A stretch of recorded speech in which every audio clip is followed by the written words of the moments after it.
Right, let's now shift our attention to what is happening in Hong Kong, where thousands of protesters have braved the rains to hit the streets of Hong Kong in defiance of the government's new face mask ban. And this is what the scene looks like right now. These are live visuals that are being beamed from Hong Kong, where thousands of protesters have taken to the streets yet again.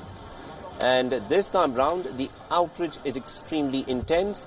They were trying to get some concessions from the administration, but instead what has happened is that Carrie Lam has declared and invoked an emergency law that has not been invoked in the last 50 years. It had last been invoked during the colonial times when Hong Kong was still under the British.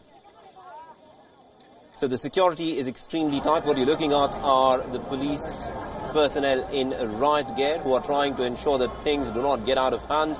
The protesters have been told that they cannot wear the face mask, but that is something that is quite clearly has been defied by the protesters. They've all turned up, and all of them, pretty much all of them, are wearing face masks.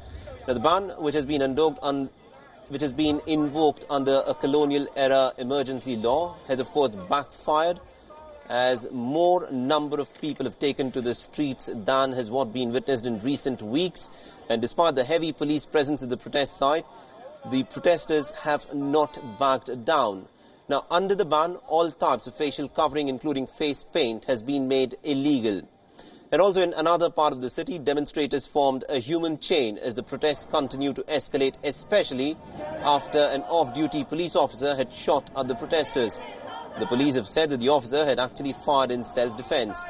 Meanwhile, pan-democracy lawmakers have approached the court to block the ban. Earlier, a legislator had accused China-backed Hong Kong's chief executive of using the ban as a weapon of mass destruction. This could be the very last constitutional fight on our part. In the name of law, they're trying to hurt the people, and they try to quash the opposition.